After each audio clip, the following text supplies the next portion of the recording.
Eu quero cumprimentar ao presidente dessa Casa Legislativa, o vereador Sass.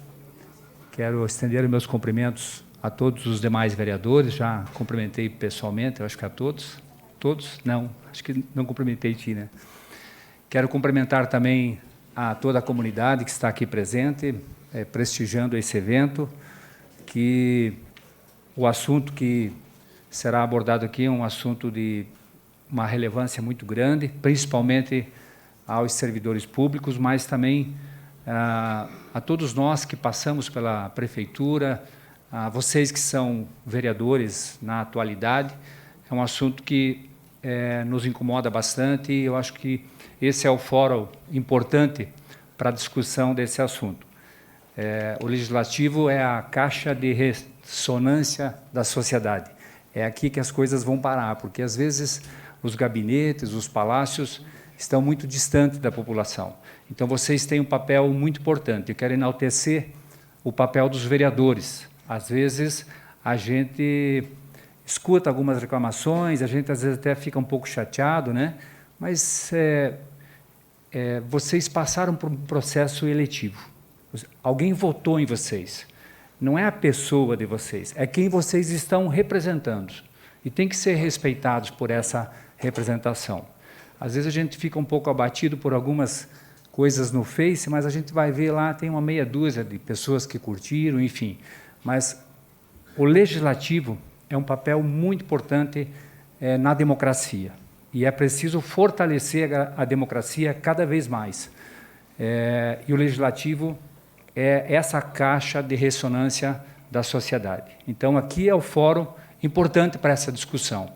Tudo que se passa no Executivo passa pelo Poder Legislativo. Eu aprendi a ter o respeito pela Câmara de Vereadores, pelos vereadores, nas minhas 2 gestões e no meu trabalho como deputado estadual.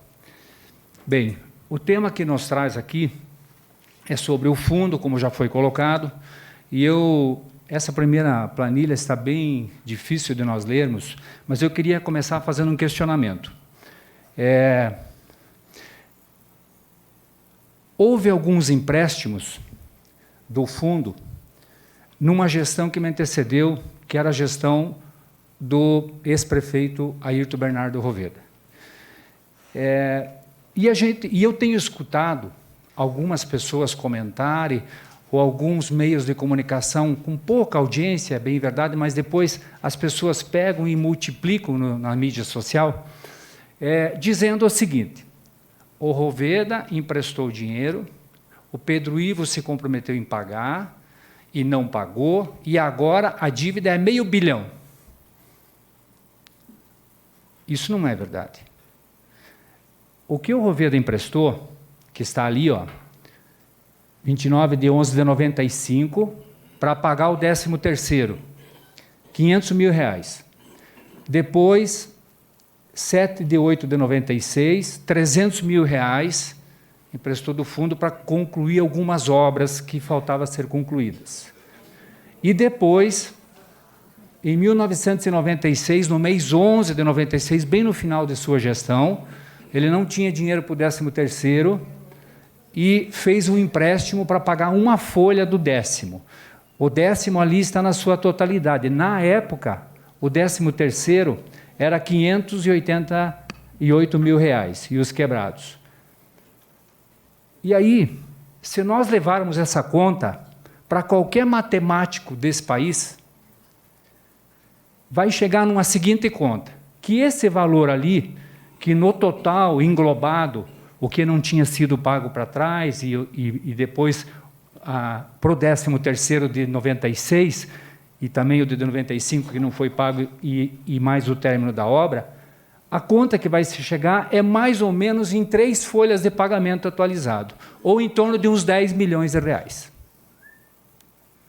Mas então por que a nossa dívida é 433 milhões? Quase R$500 bilhão. Então, tem mais jabuti nesse negócio aí. Não se pode culpar. Claro que isso aí contribuiu também. Acabou contribuindo um pouco. Mas tem outras coisas que eu queria discorrer para vocês agora sobre esse valor de 433 milhões.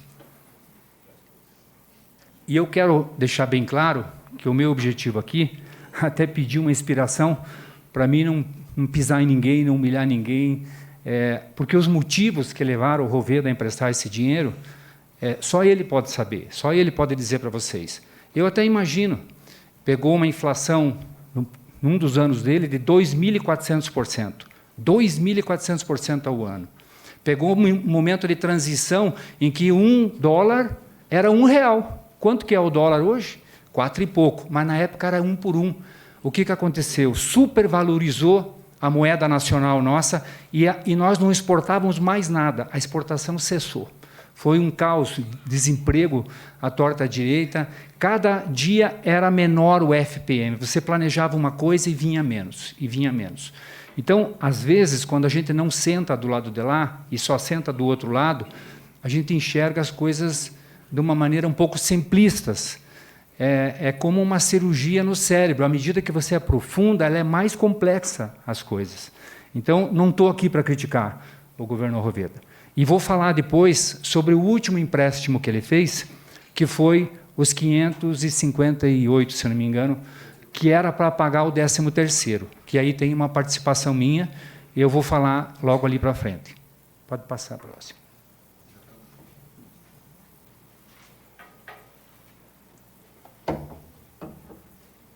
Confesso para vocês que muito tempo sem falar dá um friozinho na barriga, mas já estou me soltando. Bem, o FUNPREV foi criado em 1992, pela Lei 1929 de 92. Então, eu me sinto muito à vontade para falar para vocês de muitas coisas que está vivo na minha memória ainda, porque eu fui prefeito em 97, e o prefeito que me antecedeu era o Roveda, que foi de 93 até 96, os 4 anos, e logo eu assumi. E o Roveda, que iniciou com o fundo, porque em 92 foi criada a lei, e já o Roveda entrou em 93. Então, a gente acaba lembrando de algumas conversas, alguns funcionários mais antigos, a gente tem algumas informações de bastidores que não tenho como, até vou citar algumas coisas para vocês, que não tem documento, dependeria de uma perícia, de uma investigação mais aprofundada, mas está muito presente na minha memória. Então, ela foi criada em 92, a lei da Previdência Própria, e ela foi criada com uma alíquota fora da realidade dos outros fundos. Ela foi criada com uma alíquota fora da realidade de outros fundos. Outros fundos não compuseram com 8%, como era a nossa para a prefeitura, no caso, ou patronal, e 4% para o servidor. A maioria foi constituída com 8% para o servidor e 11% para a prefeitura, porque essa era a alíquota praticada na Previdência. Então, se seguiu a alíquota da Previdência. A nossa começou num valor a menos. E aí começou o problema exatamente aí. Já mencionei que no INSS, no período de criação do FUNPREV, então, as alíquotas eram 11,8%, e a nossa destoou da grande maioria dos fundos com 4% e 8%. Praticamente metade do que os outros fundos iniciaram. Bem, então, um dos problemas é já na sua criação. Começou com uma alíquota menor do que devia de começar. O outro problema, que eu já falei aqui, é sobre os pagamentos que foram feitos de empréstimo. Então, a Lei 2.255, de 29/11/95, autorizou a Prefeitura a contratar empréstimo junto ao FUNPREV no valor de R$500 mil para pagamento de 13º dos servidores no ano de 1995. Quer dizer, foi um momento de dificuldade e, provavelmente, pela questão financeira do município, houve essa necessidade, no tempo do governo do prefeito Roveda. O pagamento seria feito 200 mil em 22/2/96 e 300 mil em 23/3/96, com juros de 3% ao mês. Esse pagamento não foram realizados. Próximo. Aí veio a Lei 2.327, de 7 de 8 de 96, autorizando a Prefeitura a contrair empréstimo do Funprev no valor de R$300 mil para término de algumas obras. O valor seria devolvido em 90 e 120 dias, com um juro de 3% ao mês. Também não ocorreu o pagamento desse empréstimo. E aí, houve a Lei 2.389, de 26 de 11 de 96. 96 era o ano eleitoral, foi o ano que eu ganhei a eleição, eu e o Guzoni, ganhamos a eleição, e já era um mês depois das eleições, as eleições foram em outubro, e em 2011, nem foi o prefeito, eu falei muito pouco com o prefeito na transição, mas pessoas do fundo me chamaram para ver qual era a minha opinião, porque o prefeito não tinha novamente o dinheiro para pagar o 13º. E eu falei para ele, eu disse, olha, eu acho muito ruim os funcionários ficarem sem 13º. Fiquei com pena, realmente, porque as pessoas estão um ano inteiro se planejando para suas atividades, para o final de ano, para suas despesas. E o 13º, eu disse para eles que era algo muito importante. E aí eles fizeram uma reunião no fundo, e toda a discussão foi em cima do 13º. Em nenhum momento me falaram que essa lei aqui embutiu o 13º de 95. Como é que eu ia dar aval para o 13º que foi emprestado em 95? Não tinha como, algo já consumado. E estava embutido também os 300 mil do término de obras e mais os 588, que era o valor do 13º da época. Então, quando eu me deparei, quer dizer, eu fui para discutir e dei o aval realmente, não nego, não assinei aquela ata não está assinada por mim, os senhores podem conferir, mas eu disse que era importante pagar o 13º. Veja, a minha opinião naquele momento, e nada era a mesma coisa. Se o prefeito dissesse, não quero escutar a opinião, não vou fazer, não vou pagar. A decisão era dele. Eu não tinha o poder naquele momento. Eu era um cidadão comum que ainda não tinha assumido, não tinha sido empossado. Mas eu não fujo a essa responsabilidade e eu realmente disse, eu acho que era importante vocês emprestar e pagar, e pagar o 13º. Bem, aí esse valor me surpreendeu quando eu assumi a administração. Até aquele momento eu não tinha muito conhecimento da máquina pública, até porque a transição nossa não foi muito, a gente não participou muito na transição. Eu não sabia os valores, qual era a folha de pagamento, eu não sabia qual era a real situação da prefeitura. Aí, quando eu assumo, eu recebo uma conta de 1.400.000, e não 588, que era o 10º, que era assunto da discussão. A Câmara envolveu as dívidas passadas e mais o 13º, e aí eu tinha uma conta, não era mais de 588, mas tinha uma conta de 1.400.000. E aí, quando nós assumimos, o meu administrativo, o financeiro, a área jurídica, disse, olha, você tem uma opção. A situação é tão caótica que talvez a gente não tenha dinheiro para a folha de pagamento no mês de janeiro. Você tem uma solução. Você paga a dele e fica devendo a tua. Aí você paga o fundo dele e fica devendo o teu. E o teu CPF vai para o pau, porque você, na tua gestão, não cumpriu a tua parte. Então, ficou uma situação muito difícil para nós. Aí eu tentei, corri atrás, conversei com o fundo, se eles não renegociavam isso, porque era 10 prestação de 140 mil. Mas, na época, vejam, senhores, que era 3 folhas de pagamento. Já pensou a prefeitura hoje pagar 3 folhas de pagamento em 10 meses? Não consegue pagar, mal consegue juntar para o 10º. Imagine 3 folhas em 10 meses para você pagar. Então, fui conversar com o fundo, e o pessoal do fundo entendeu que tinha que parcelar, tem mais uma ata, daí sim, eu empossado, e a Câmara fez uma lei, e eu consegui pagar, até essa lei me pegou de surpresa, porque eu tinha encaminhado uma outra lei para a Câmara, que eu pedia nos moldes que a Previdência parcelava para os municípios. E a Câmara fez, nós ficamos sabendo depois, rapidamente, uma lei autorizando apenas a renegociar a dívida. Mas não falava valores, não falava prazo, não falava nada.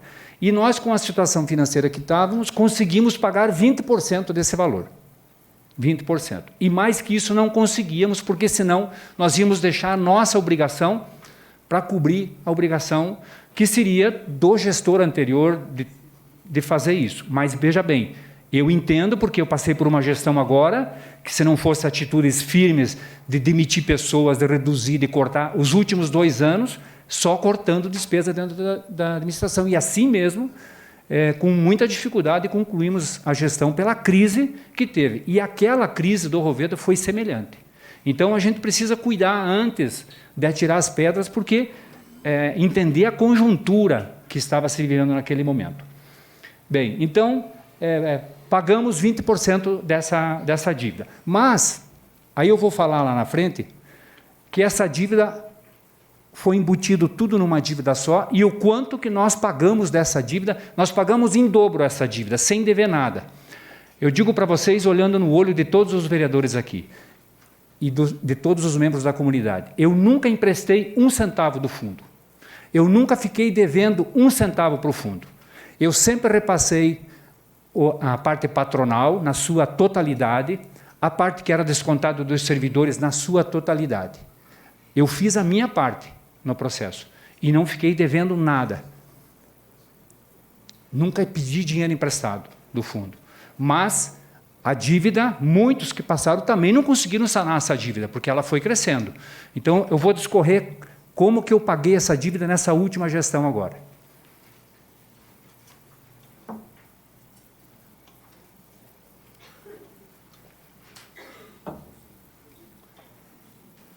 A Lei Federal número 9.717, de 98, estabeleceu normas para os regimes próprios de previdência, incluindo a obrigatoriedade do cálculo atuarial. Vejam vocês, essa lei foi no mês 11 de 98, bem no finalzinho de 98, que passou a ser obrigado que todos os municípios tinham que fazer o cálculo atuarial.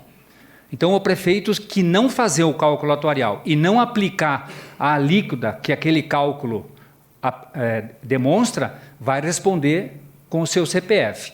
O que é esse cálculo atuarial? É você somar quanto de dinheiro tem que cobrar do trabalhador e quanto tem que cobrar, quantos % do empregador, para que essa alíquota seja suficiente para cobrir as pessoas, cobrir as aposentadorias das pessoas.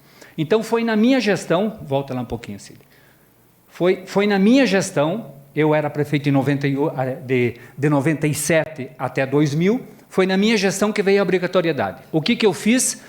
De imediato fizemos o cálculo atuarial e aplicamos o cálculo atuarial. E aí,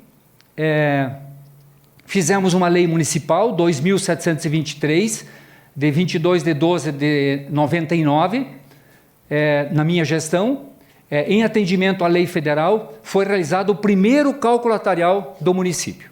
Primeiro cálculo atuarial. Que por esta lei aumentou a alíquota dos servidores de 4 para 8.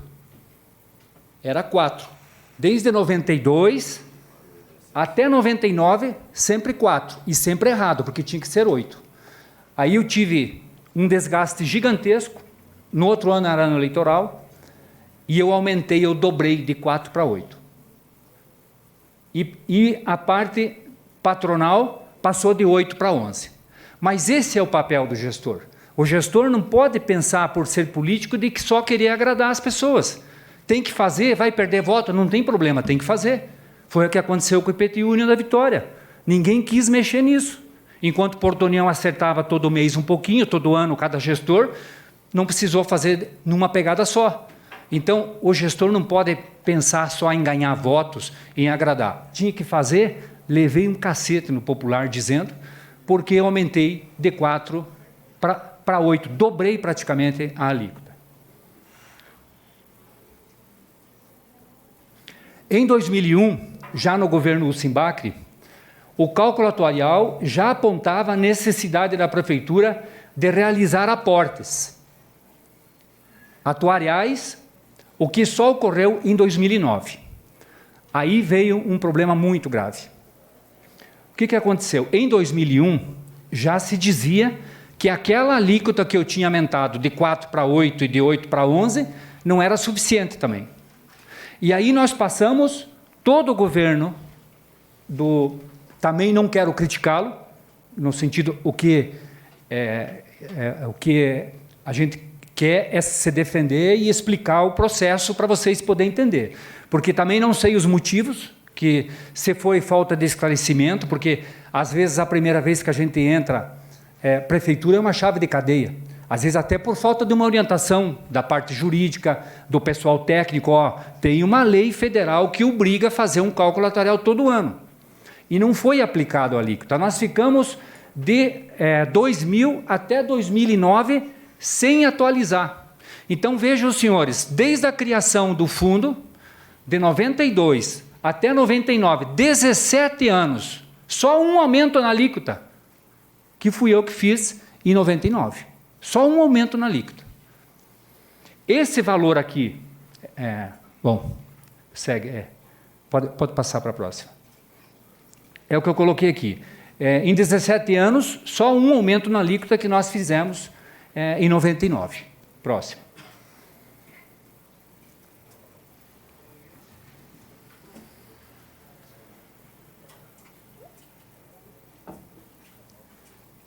A Lei Municipal número 3.628, de 11 de 98, aumentou as alíquotas, aí sim, a lei, no governo do Ussim Bacri. O Ussim saiu no mês 12, e ele fez isso no mês 11 de 98. Então, um mês antes dele de terminar o mandato dele, ele elevou a alíquota de 8 para 11 para os servidores,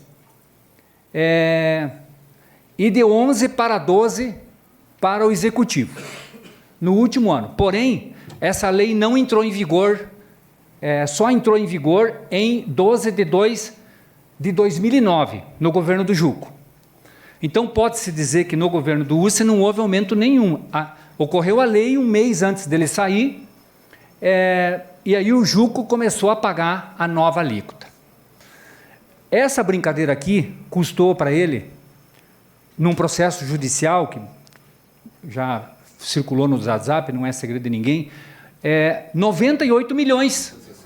68 milhões, aliás. 68 milhões que o Ministério Público está responsabilizando.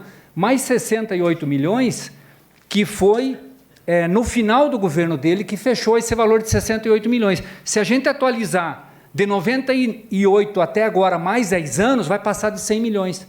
Então, vejam o que significou 17 anos, praticamente, os 7 anos iniciais, depois mais os 8 anos sem alíquota. Aí é que está o furo maior, não é o empréstimo do Roveda. Claro que o empréstimo do Roveda é 3 folhas de pagamento, porque as folhas de pagamento são atualizadas. Elas são, o reajuste salarial geralmente repõe a inflação, no meu governo sempre foi um pouco mais que a inflação, tem ainda os anuênios, tem os avanços. Então, se você pegar pela folha, talvez pela aplicação não dê isso, mas vamos contar que fosse 3 folhas de pagamento. Quanto é 3 folhas de pagamento hoje? 4 milhões e meio cada folha, por aí. Vamos contar que fosse 5 milhões, 15 milhões os empréstimos do Roveda. Mas nós estamos falando de uma dívida de 433 milhões, meio bilhões de reais. Por isso que machuca quando a gente escuta alguém dizer: o Roveda emprestou dinheiro, o Pedro Ivo falou que ia pagar e não pagou, e a dívida é meio bilhão. Não é assim. Então, se a gente não sabe, vamos buscar, vamos estudar, vamos ver quem deve nesse processo. Por isso que eu me sinto privilegiado de estar aqui hoje, de ter a oportunidade de falar com vocês e contar essa história toda. Aonde que estão os problemas, os gargalos, né? Sem criticar pessoas, porque as dificuldades a gente não sabe, as informações e tudo mais. E a gente erra muito. Quando a gente assume a primeira vez, tipo o Ussim, provavelmente se ele assumisse hoje, ele teria uma outra bagagem. Passou pela Assembleia, está fazendo discussão de várias coisas, teria uma outra bagagem para ele administrar. A gente erra muito, eu errei muito na minha primeira gestão. A Lei Municipal 3.722, de 16 de 7 de 2009, reconhece um déficit técnico atuarial milionário no FUNPREV, no valor de 68 milhões, valor este objeto de uma ação de improbidade administrativa, que eu já falei agora, né? na Câmara aqui de União da Vitória. Acredito que... na comarca de União da Vitória. Acredito que se atualizar esse 69, porque nós estamos falando de 2009, apresentou esse déficit, que foi o que o promotor está cobrando. Mas mais 10 anos nisso passa de 100 milhões, que é isso que eu coloquei para vocês agora.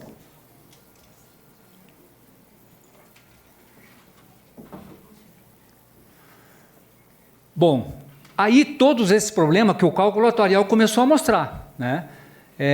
Que tinha problema de que faltava tanto em tal período, faltava tanto e veio crescendo, os problemas vieram crescendo. Aí então se criou os aportes. O cálculo atuarial foi feito uma lei municipal e foi estipulado aportes, que esses aportes tinham que ter começado em 2001, que é isso que o promotor também responsabiliza o ex-prefeito. Tinham que ter começado em 2001, porém os aportes começaram só no governo do Juco, em 2000, e eu quero fazer um parênteses. Digo para vocês que eu e o Juco não contribuímos em nada com essa dívida, absolutamente nada. Se tem duas pessoas que têm que sair ileso desse processo, somos nós, e é por isso que a Justiça não nos representou. Então, os aportes eram para cobrir essa dívida para trás. Cobrir que dívida? Dívida que não foi, que começou com a alíquota baixa, né? Que ficou um longo tempo sem atualizar, sem aumentar a alíquota, dos empréstimos que foram feitos, enfim. Foram criados aportes. E na minha gestão, nós pagamos 11 milhões e 934. Isso aqui é só de aporte, é um plus, não é a parte do patronal e nem a parte do trabalhador. Isso aqui é o plus que foi pago para o fundo. Então, eu fui penalizado por aqueles 580 mil, porque eu não fiz nada de mal para o fundo, cumpri certinho com o meu papel de gestor e tive que tirar, que talvez pudesse fazer muitas obras, inaugurar asfalto, enfim, mas tive que tirar para pôr lá dentro do fundo, 11 milhões, quase 12 milhões. E aquele 13º, se fosse atualizado hoje, ele daria 4 milhões e meio atualizado. E eu paguei 11, então eu paguei o dobro do que eu fiquei, porque eu dei um aval para aquele empréstimo. Faltou experiência, porque hoje deveria dizer, olha, meu amigo, decida, você que decida, eu vou assumir em janeiro. Mas fiquei com pena dos servidores, que ele não fizesse, e o pessoal não teria como, ia ficar sem salários. Mas paguei, está ali, ó.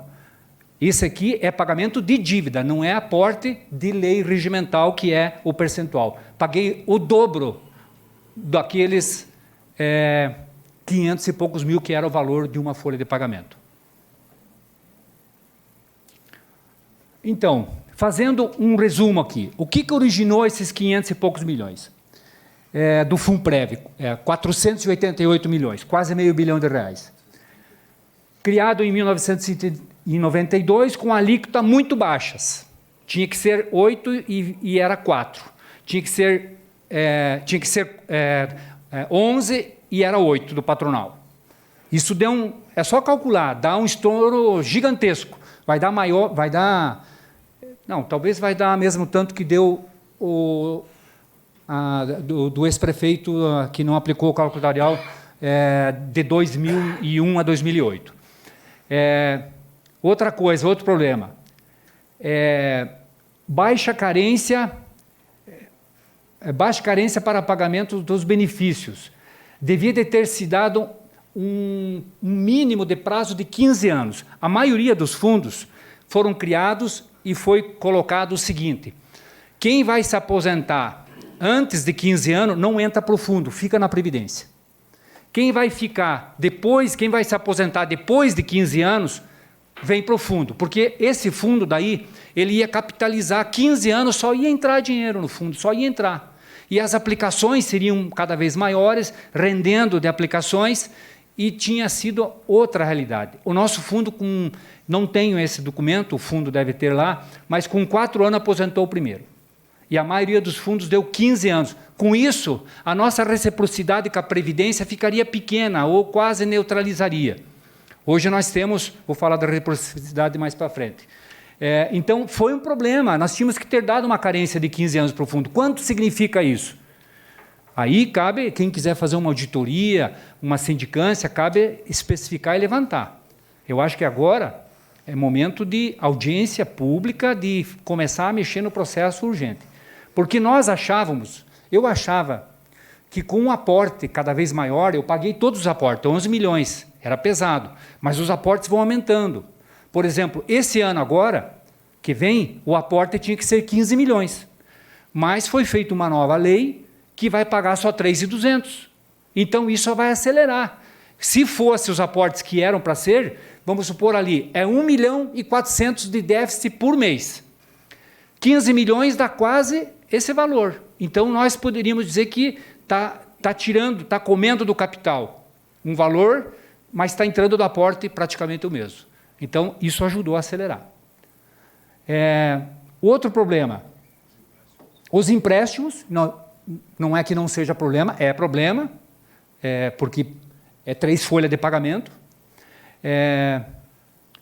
Muitos anos sem aumento de alíquota de contribuição, que nem eu falei, 17 anos do que foi criado até a saída do governo UCI, só o aumento que eu proporcionei em 99. 8 anos sem realização de aportes, que o promotor responsabiliza de 2001 a 2009, que tinha que ter começado antes esses aportes, que daí até podiam ser menores, né? Porque o cálculo... Por que isso? Porque o cálculo começou a dizer que tinha que ter o aporte.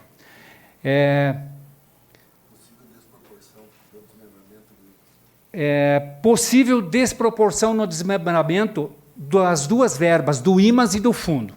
Eu não tenho documento disso, mas alguns funcionários mais velhos falam que o repasse do IMAS com o do fundo era uma coisa só. E depois se decidiu construir a autarquia, formar a autarquia de assistência à saúde, o IMAS, que é o IMAS hoje, uma pessoa jurídica. E aí, quando ele desmembrou, o pessoal fala que foi quase todo o recurso para o IMAS. E esse cálculo não foi discutido corretamente como é que foi. Então, levou dinheiro também, não sei se é verdade ou não. Estou falando isso porque as pessoas mais antigas que trabalharam na prefeitura comigo me disseram isso. E também a reciprocidade, eu queria esclarecer, com o INSS, por exemplo, uma pessoa contribuiu 10 anos para o INSS e 20 anos para o fundo. E aquela verba ficou no INSS. Tem um valor que está se falando aí de volumes, eu não vou falar valores que eu não sei, mas o que eu sei é o seguinte, que o fundo calcula na hora da aposentadoria. É descontado isso, esse trabalho é feito na hora que aposenta, então nós não perdemos nada da Previdência. É tantos anos da Previdência, que daí a Previdência repassa esse recurso e o município faz as contas de um por um, de todos que, no momento da aposentadoria, que está se recebendo isso. Já recebeu... não sei quanto, mas... Então, não sei se a reciprocidade é um problema. Bem, aí... Está difícil de ler.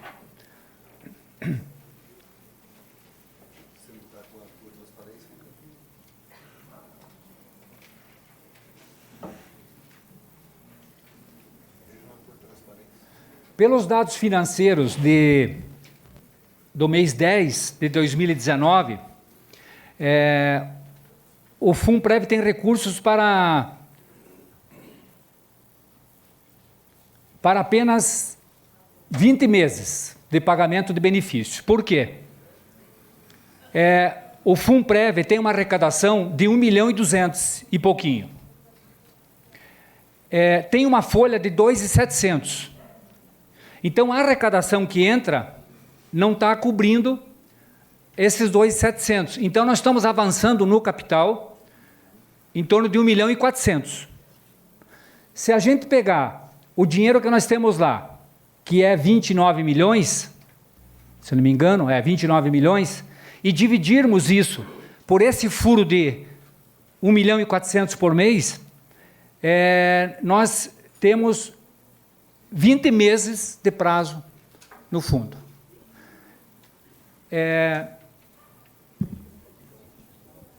Aí é uma situação que preocupa, porque pela norma da Previdência, e nós começamos a estudar com o Heraldo, o que acontece se vocês entrar no site da Previdência e digitar o assunto, extinção de fundo de previdência municipal. E aí tem as perguntas e tem um debate, perguntas e respostas. É importante que vocês até aprofundem e façam as perguntas lá. Mas pelo que se entendeu, quando termina o dinheiro do fundo, acontece o seguinte: os aposentados vêm para a folha do município. E os da ativa vão para a Previdência. Então, o que significa isso? Que se os aposentados virem para a folha, fizemos uma simulação hoje, nós vamos ter uma folha, o índice de folha nossa vai estar 74,77%. 74,77%. Com isso, os do ativa não vão ter aumento nunca mais, porque é um índice que não permite mais nenhuma gratificação, nenhum aumento. Por outro lado, vão se aposentar com recursos inferiores, tem teto máximo, porque não vai poder entrar na nova norma da Previdência, não vai aposentar integralmente pelo último salário. E os que estão ainda aposentados podem pensar, não, mas daí nós vamos para a folha da Previdência, mas vamos continuar lá. Mas daí, 74% da folha, o que vai sobrar? Não, mal e mal vai dar para o transporte escolar, vai dar para medicamento, merenda escolar e as obrigações patronais, e se foi o dinheiro. Então, provavelmente vai ter atraso de salários, provavelmente nós vamos estar como o Rio de Janeiro, como outros lugares, porque é uma situação insuportável, com uma folha de 74%. Por isso que eu digo para vocês que a situação é muito grave. Com essa diminuição do aporte, ela acelerou o processo.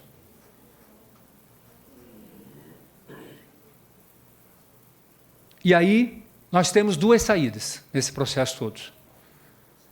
Uma saída seria deixar como é que está para ver como é que fica, e o negócio vai indo até extinguir e voltar para a Previdência, e a outra é salvar o fundo.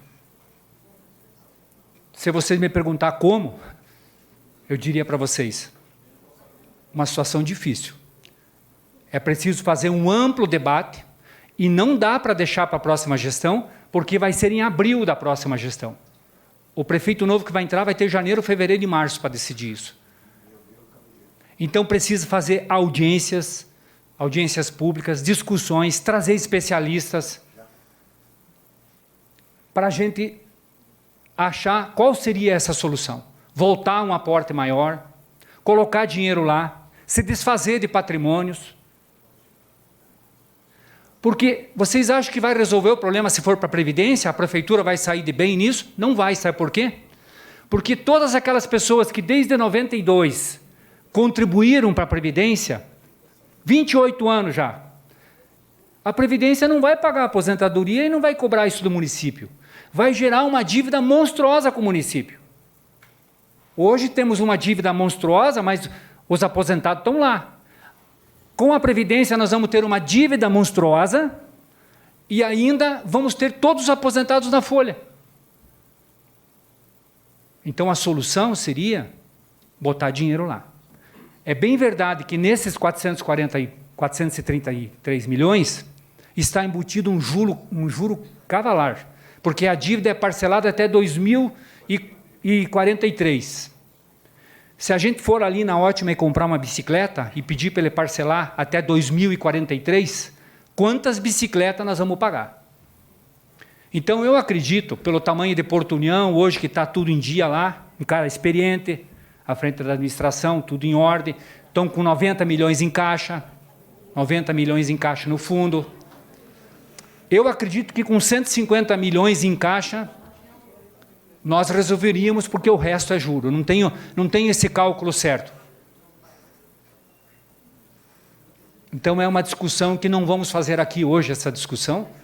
Eu me coloco para as discussões para frente, que a Câmara necessite, que os servidores queiram fazer. Eu acho que o sindicato é peça fundamental de não dar sossego para ninguém nesse período, inclusive para mim. Eu quero contribuir como conhecedor da causa, como vivi um pouco, porque tive duas gestões bem separadas, uma lá no começo e outra aqui no fim, para a gente travar um debate com a sociedade organizada como um todo, com os servidores públicos, com a Câmara de Vereadores, para a gente achar uma solução para isso. Eu peço desculpa se eu, de repente, pisei em alguém ou maltratei, ou falei nomes, mas eu tinha que fazer essa discussão aberta, porque é essa discussão aberta que temos que trazer as pessoas para nos ajudar nesse processo, e para as pessoas saber, porque nós não podemos agora correr atrás de culpados. Eu acho que a Justiça está fazendo isso, onde ela que atua sobre isso. Nós temos que pensar o futuro, pensar agora como resolver esse processo para frente, porque a situação realmente é muito grave. Então, me coloco à disposição para as perguntas e quantas forem necessárias, não sei se saberei responder todas, de preferência que sejam fáceis. Primeiramente, quero agradecer mais uma vez a presença do ex-prefeito Pedro Ivo, a todos que estão acompanhando, prestando muita atenção, realmente um tema de suma importância, sempre está sendo abordado ultimamente nessa última gestão. E quero, nesse momento, até oportunizar os senhores vereadores que têm alguma pergunta, alguma dúvida, enfim, é a hora.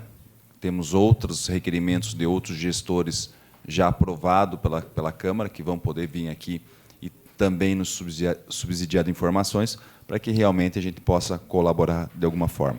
Então, deixo a palavra aos senhores vereadores que desejarem fazer perguntas.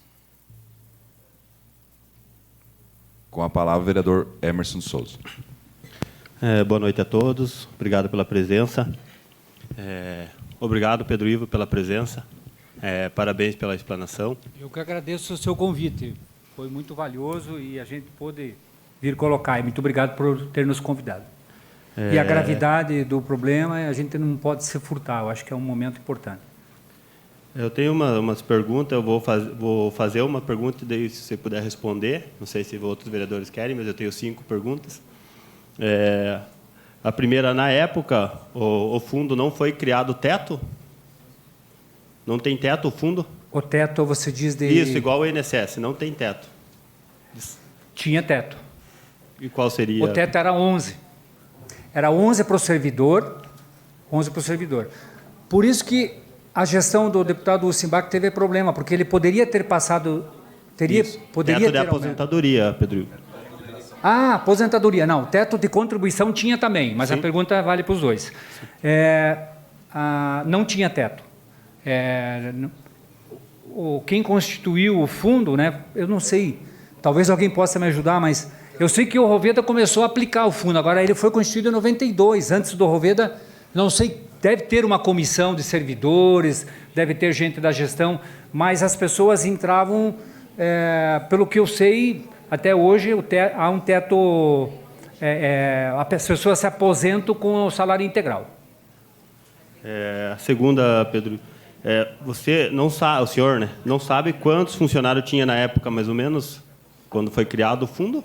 Não sei também, Emerson, não, teria que levantar lá com eles, mas eu não me lembro. E, na época, algum vereador levantou essa pauta sobre o FUNPREV na Câmara de Vereadores, nesse plenário, ou não? A Câmara sempre levantava alguma coisa, principalmente nessa última em gestão, mas nunca assim, era mais como título de levantar o problema, mas nunca com aprofundamento, Nunca foi muito aprofundado o assunto. Tá, e a quarta, na gestão foi procurado sanar essa dívida sem pagar anual ou aporte? Foi tentado sanar ela ou não? Sim, foi os aportes, que isso. Começou com o Juco, daí 11 milhões, Isso. E aí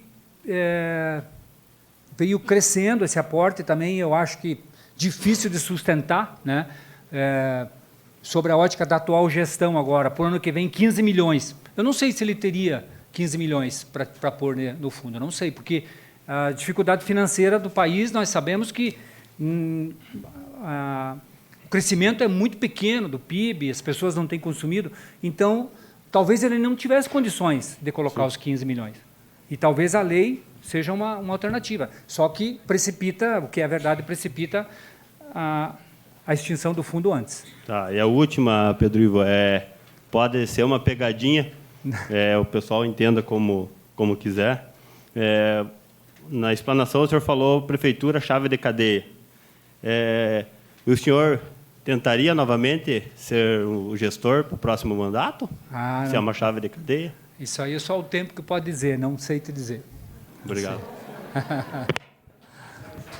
Com a palavra, os senhores vereadores, com a palavra o vereador Juarez Leandro de Oliveira. Boa noite a todos, boa noite, Pedro Ivo, boa noite a todos presentes aqui nessa noite. Pedro, você, na gestão tua, foi de 2013 a 2016, né? A última. Sim. Agora, né? Sim.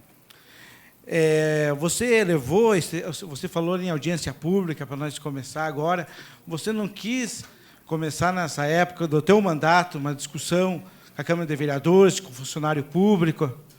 Porque hoje eu vejo essa dívida aqui enorme mesmo, e não causa só para o funcionário público, mas com todo o município. Porque hoje nós perdemos para Porto União em obras. Se não fosse o Estado, nós não tinha nada de obras aqui em União da Vitória. Então, a preocupação não veio na tua gestão, a preocupação de 2013 a 2016? Então, como nós tínhamos um aporte e o fundo não estava entrando negativo, a minha gestão ele não entrou em negativo, ele não queimava o capital ainda rendia. Nós pagávamos com os aportes e com o recurso que tinha, então a gente achou que esse processo se manteria. Até ali estava tudo tranquilo. O problema é que nem eu te falei agora, o ano que vem é para pôr 15 milhões pelo aporte no fundo, mas vai ser por 3 e pouquinho. Então, aí mudou a realidade. A partir da última lei, acabou tirando recursos do fundo.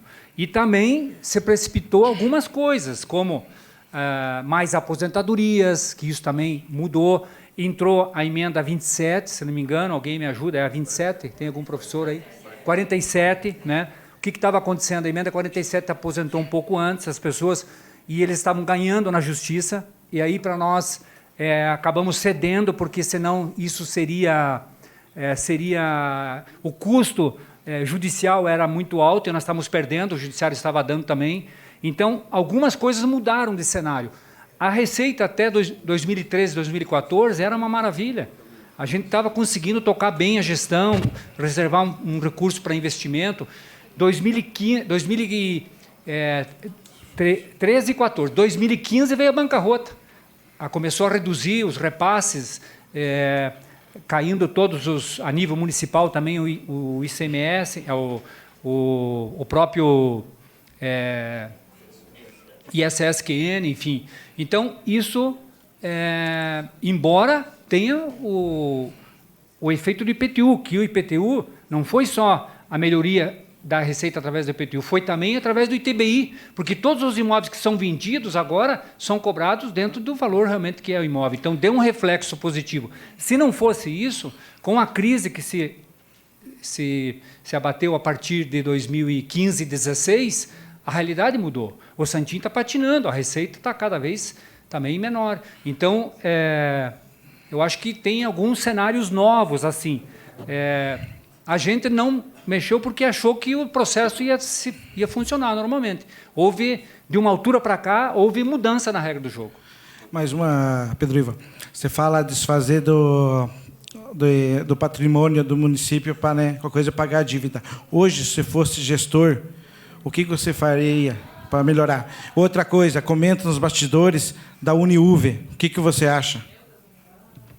Olha, eu acho que esse é um assunto para a gente travar numa ampla discussão, envolvendo a Uniuve, envolvendo os professores, envolvendo os empresários, envolvendo os vereadores. É preciso fazer uma ampla discussão sobre isso. E aí, bater o martelo na proposta que se colocar. Se tiver 10 propostas e uma delas é deixar como é que está, vamos colocar em votação essas propostas. Porque a gente peca muito, às vezes a gente acha que é a solução. A Uniuv vem com os investimentos interessantes, agora com cursos à distância, que é uma nova realidade, né? Então, eu acho que é preciso fazer uma discussão. Existe uma série de terrenos que foram doados, não foi construído, eu traria tudo para o município de volta e faria um leilão público para botar dinheiro no fundo. Obrigado, Pedro. Senhores vereadores, com a palavra, o vereador Fernando... Não fui eu que doei, quem doou foi o governo do Juco. Fernando de Garvier. Boa noite, Pedro Ivo. Boa noite. Só um minutinho, por favor. Primeiramente, Eu só gostaria de pedir que houvesse silêncio para o vereador fazer a pergunta e a pessoa que ocupa a tribuna esclarecer ao vereador que pergunta e a todos que estão aqui. Também nós temos a transmissão pela internet para que todos possam ter o esclarecimento necessário. Com a palavra, o vereador Fernando de Garvier. primeiramente, obrigado pelas explanações, né, Pedro Ivo, que trouxe hoje. Não sei se, de repente, às vezes foi na sua gestão, o senhor tem conhecimento, né? Eu ouvi dizer que a gestão do Funprev, os gestores, o dinheiro, eles fazem aplicações desse dinheiro. E, em certo momento, eles fizeram uma aplicação de risco, que gerou certo prejuízo, que deu negativo, né? Eu gostaria de saber se o senhor tem algum conhecimento sobre isso. Sim, tenho conhecimento. Ou, de repente, até de valores. Sim. Veja, a questão das aplicações financeiras, eu fiquei sabendo que começou a dar negativo no fundo, O gestor do fundo, ele não tem muita... ele tem que seguir as normas da Previdência, não pode aplicar em qualquer negócio, não pode botar todos os ovos na mesma cesta. Isso já é meio disciplinado pela presidência. Se fugir disso, é responsabilizado. Mas o fundo nunca fugiu disso. O que ocorre é que chegou um momento atípico que as aplicações não estavam rendendo. E aí, primeira coisa que eu fiz, oficializei o Ministério Público. Tudo que eu tinha uma dúvida que acontecesse alguma coisa, se vocês procurar lá na prefeitura, pode pegar o ofício e pode procurar o doutor André. Primeira coisa, notifiquei o Ministério Público e pedi para eles me ajudar no processo, se havia alguma anormalidade. Aí, me falaram depois que o Ministério Público investigou e que foi uma situação que coincidiu com outros fundos, porque ela segue aquelas aplicações que se previa, né, pela lei da Previdência. Então, houve casos, vocês já souberam, que alguns lugares existiram aplicações em esquemas que levou muito dinheiro dos fundos. Mas aqui sempre seguiu as normas da Previdência. O pessoal que estava lá era um pessoal correto também, era um pessoal... Então, deu negativo por um período, mas se vocês conversar com o Ministério Público, ele tem essas informações, porque...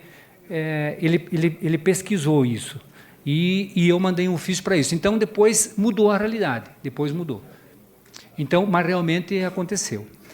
Eu queria falar para vocês também, rapidamente, só o seguinte.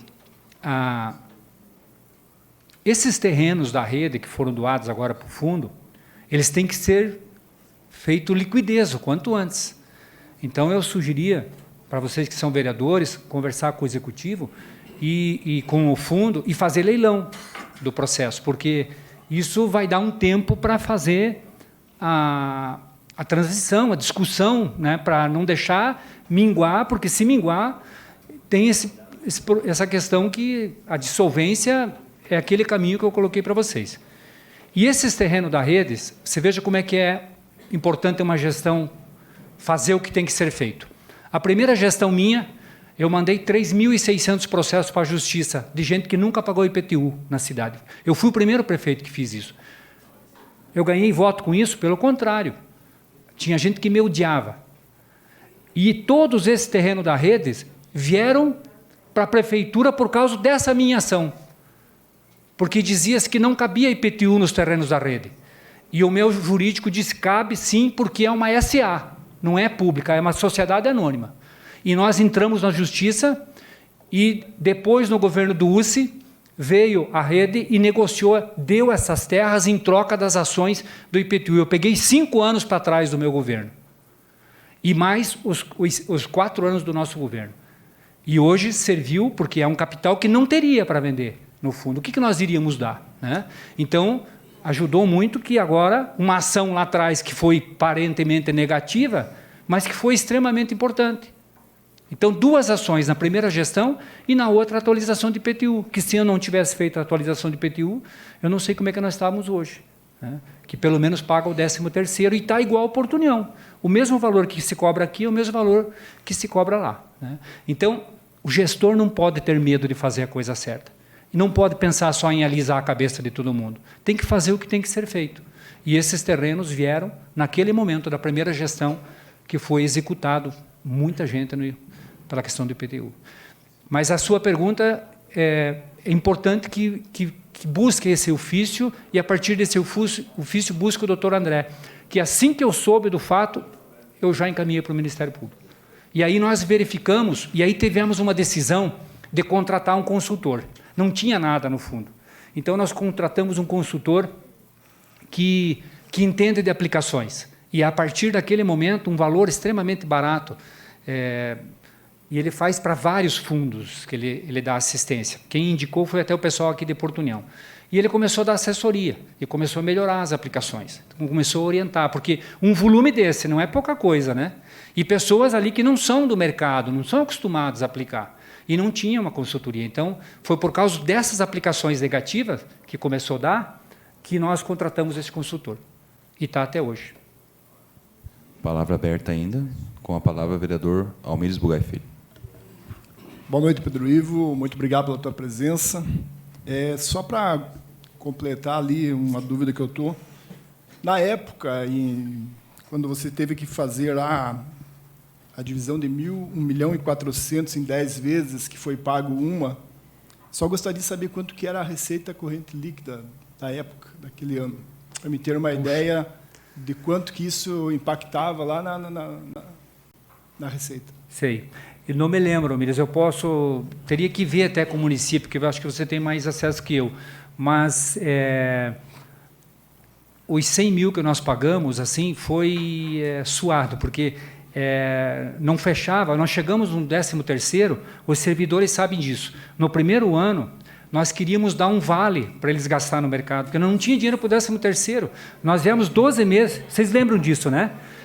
Eles lembram disso. E aí fizemos uma audiência pública no ginásio de esportes, no Israel Pastuch, e propomos isso, quase apanhamos. E com razão, né? Porque eles não queriam vale. Então, eu toquei só com 7 secretarias no total, enxugamos um monte de gente, e a participação popular foi muito forte naquele governo. Então, foi ainda a sorte nossa que a gente conseguiu se manter, porque era motivo do tipo que as coisas estavam, assim, muito simples. De repente, o pessoal começava a agredir você na rua, né? Então, a gente conseguiu explicar o processo todo. Mas eu não tenho esse valor quanto era da receita líquida, sabe? Mas foi um momento difícil. Com a palavra, os senhores vereadores, para perguntas. Mais algum dos senhores fazendo indagação? Terminou? Com a palavra, o vereador Diego dos Santos. Boa noite, Pedro Ivo. Boa noite, os munícipes presentes. Quero pegar um gancho aqui do vereador Fernando Vir. E ano passado, em 2018, o Conselho Monetário Nacional ele redigiu 27 novas regras para os regimes próprios de previdência poderem investir. Isso vem de encontro com o que você falou na explicação da pergunta dele, de que existiu muitas denúncias de que os fundos estavam investindo de maneira errada, tendo pouco lucro ou até mesmo perdendo tudo que era investido. Então, essas 27 novas regras servem de parâmetro para novos investimentos. Hoje, no Brasil, tem 2.124 fundos, regimes próprios, nos estados, municípios e o da União. Vale destacar também, Pedro, 10 anos que o Brasil levou para regulamentar os regimes próprios, os fundos, né? A Constituição de 88 abriu para que os municípios pudessem criar os seus fundos, mas demorou 10 anos para se regulamentar. Isso é um período muito grande.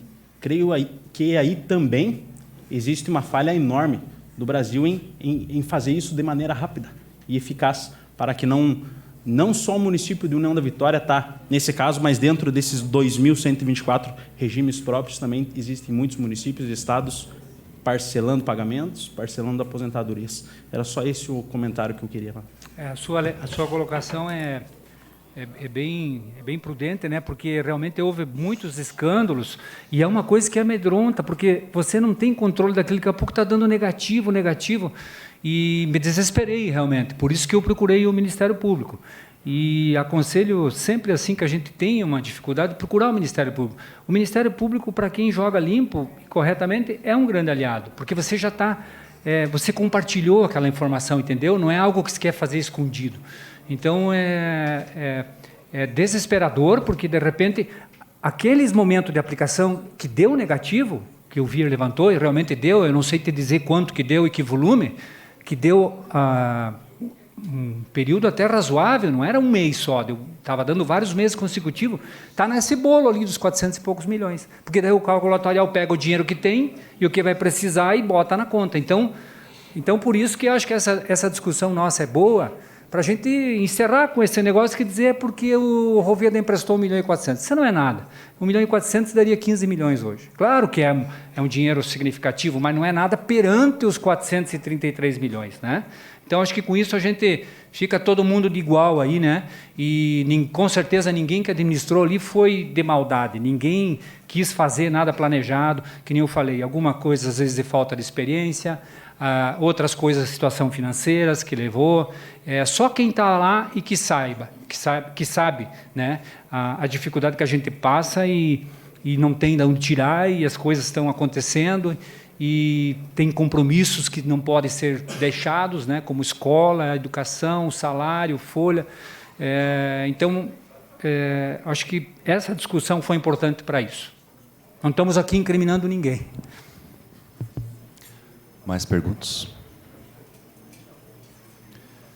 Eu gostaria de fazer alguns comentários para que o senhor Pedro Ivo possa dar a sua opinião. Na questão, hoje, de uma possível dissolvência do fundo, né, que nós temos ali na sua explanação, onde nós temos recursos hoje para pagar 20 meses da aposentadoria de quem hoje está aposentado. Na dissolução do fundo, tem a regra do INSS, tem essa informação, que as pessoas que estão aposentadas passam a receber da Prefeitura Municipal. E quem está na ativa vai passar para o INSS. Agora, nós temos uma questão da lei de responsabilidade, onde nós temos o limite prudencial, onde às vezes as pessoas, muitos que estão aposentados, podem pensar assim, a prefeitura vai pagar. Mas se essas pessoas que estão aposentados vierem para a folha do município, vai extrapolar muito o índice do regime de folha. O gestor, entendo que não vai poder pagar na totalidade esses vencimentos, né? Então, realmente, é um momento onde quem está aposentado tem que participar da discussão. Quem está na ativa tem que participar da discussão. Nós criamos um grupo de trabalho, fazem 3 semanas, através de uma resolução aqui da mesa diretora. Nós temos a possibilidade de contratar consultoria paralela, isso a Câmara tem, inclusive, capacidade técnica e jurídica para fazer isso. Nós já temos vereadores participando desse grupo de trabalho, já temos a 2ª reunião agendada, e que nós esperamos que realmente o funcionalismo participe, porque tem a preocupação. Nós temos municípios, nós temos situações, temos estados que não estão pagando. Então, isso poderá ocorrer aqui no município de União da Vitória, no prazo de 20 meses, nós temos um déficit de 1.400 e poucos mil, tendo 29 milhões em caixa. Então, realmente temos essa preocupação. O prefeito, o gestor atual vai colocar aqui, não, eu vou pagar 1.000 para um, 800 para outro, vou poder pagar um pouco para cada um que não possa, para que não fique sem remuneração, e poderá realmente chegar nesses níveis, né? Então, gostaria de mais alguns comentários seus nesse sentido, porque nós realmente temos que buscar soluções para amenizar a questão do fundo, questão de venda de terreno, aportes, né? O próprio Banco do Brasil, Sass, o próprio Banco do Brasil é possível ser vendido. Foi comprado com muita dificuldade na época, mas é possível retornar com uma estrutura pequena. Eu ia fazer esse comentário. Para a sede velha, nós temos a Uniuv, que tem bastante espaço, que pode abrigar secretarias e pode ser vendido. Pode ir para o fundo. Eu ia comentar, porque nós temos, quando passamos um terreno agora para a construção do novo fórum, que está em processo licitatório já do projeto e execução da obra, tivemos uma sinalização de que poderia ser cedido para a prefeitura, ou seja, nós temos condições de vender, talvez onde hoje é abrigado, e fazer aporte. Então, realmente, nós precisamos de achar solução para minimizar, para dar um conforto para quem está aposentado, né? Mas que essa preocupação existe. Ou seja, nós temos um grupo de trabalho, nós estamos já discutindo, debatendo, nós precisamos nos aprofundar realmente sobre isso, né? Foi apresentado onde que está os maiores valores que foram causadores em relação do fundo, e que não podemos ficar omissos a essa situação, né? Então, deixo aqui seus comentários para comentários finais, né, suas considerações finais. Desde já agradeço a presteza de vir tão rapidamente após um convite de todos os vereadores aprovado aqui. Então, enfim, deixo para suas considerações.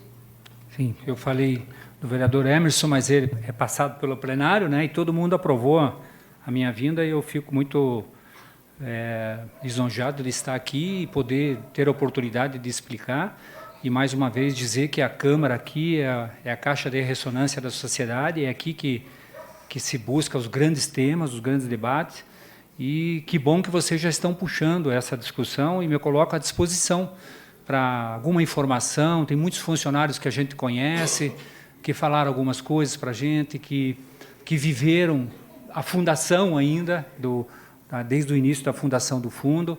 Então, porque a gente vai só no papel, mas quando a gente conversa e abre o leque de informações, a gente sabe aonde ir buscar e o que ir buscar, né? Agora, não acredito que teve em todo esse processo nada de malandragem, no sentido assim de tirar vantagem, de corrupção, nesse sentido não. O problema foi falhas mesmo, administrativa, falta de experiência, questão, conjuntura local de momento, né? Então, que bom que vocês estão fazendo, e me coloco à disposição para que a gente possa sempre contribuir, e foi uma satisfação, um prazer muito grande contribuir. Espero que tenha contribuído pelo menos para a gente ver que as coisas estão chegando e que já está se enxergando o fundo do túnel, né? E o fundo do túnel não, o fundo do poço, na verdade, estamos descendo, né? E que as atitudes têm que ser tomadas e tem que ser meio logo, talvez não seja nem da gestão que vem, mas seja agora, a partir de vocês, né, ajudar o executivo nesse sentido, esquecer as cores partidárias, né, e a gente se somar, buscar solução, sentar, formar uma comissão. De repente o prefeito nomeia uma comissão, porque eu sei que o prefeito sempre está com outras atividades e tem uma demanda grande, mas talvez uma comissão, e essa comissão ter liberdade, né, junto com vocês, e costurando essas soluções para que não fique muito tarde demais, né? Então, meu muito obrigado à comunidade que está aí presente, e às vezes a gente escuta algum buchicho, alguém reclamando. Eu quero dizer que com tantos anos de experiência pública, de vida pública, eu acho isso perfeitamente normal, e muita gente morreu nesse país para que as pessoas pudessem ter o direito de murmurar mesmo, de se reclamar e de pensar algumas coisas, e as informações às vezes chegam distorcidas nas pessoas, e as pessoas às vezes fazem, né, bicho de sete cabeças de um negócio de uma pessoa e tal, mas quando você conhece, escuta e dá atenção, você vê que as coisas não são assim. Então, é preciso ter a informação, muita informação, para a gente questionar, para a gente cobrar, para a gente colocar uma matéria de público, né? Eu tenho, com os anos de vida pública, fiquei muito cauteloso, porque às vezes a gente destrói a reputação de uma pessoa que não era nada daquilo, né? E isso não constrói, na verdade. Constrói mesmo é um debate sadio, no momento certo, no dia certo, de fazer essa discussão, a gente contribuir, abrir para a sociedade, criar, fazer uma audiência pública, né? Formar comitês de discussão, talvez junto à comunidade, que todo mundo possa ter espaço, né? Acho que esse que é o caminho que constrói. Só destruir. Olha, quem usa um linguajar, às vezes, assim, chulo, aquele linguajar, um bando de rato, não sei. Não é grande coisa também, porque é gente que não, sabe, cada um vê a Bíblia com os olhos que tem. Se eu sou ladrão, eu acho que todo mundo é ladrão, porque eu sou. Né? Então, cada um vê a Bíblia com os olhos que tem. Às vezes as pessoas usam esse linguajar assim, porque é a Bíblia, é a vida, é o olho que tem para as coisas. Né? É a pessoa que é assim também. Mas isso faz parte. Quem está na política, vocês que estão quase no mais um ano de processo só de legislativo, depois muitos vão para uma campanha, enfim. A gente tem coisas que a gente tem que ouvir e prestar atenção, é sério, como esse assunto de hoje, tem que ouvir. E tem coisas que a gente só escuta, entra por aqui e sai por aí, mas faz parte do processo. A democracia é assim que se constrói. Muito obrigado, agradeço em nome do SAS, a todos os vereadores que nos ajudaram, a minha equipe aqui, o Cid e o Heraldo, né? Que passamos aí alguns dias estudando isso e os números aí. Muito obrigado e desejo muita sorte para todos vocês e um bom trabalho nessa luta.